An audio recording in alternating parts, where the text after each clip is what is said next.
রৌ মাছ কেটে ভালো করে ধুয়ে হলদি লবণ মরিচ মেখে নিয়েছি। এখন ভেজে নিব।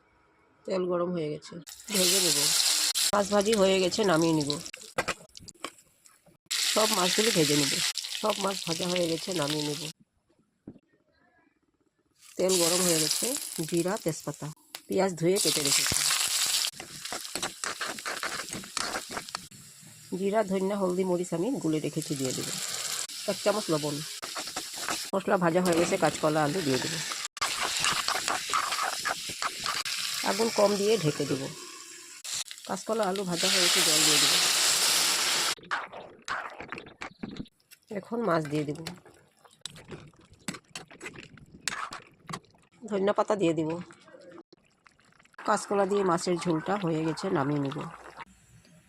রেসিপি ভালো লাগলে লাইক করবেন, সাবস্ক্রাইব করবেন। Thank you.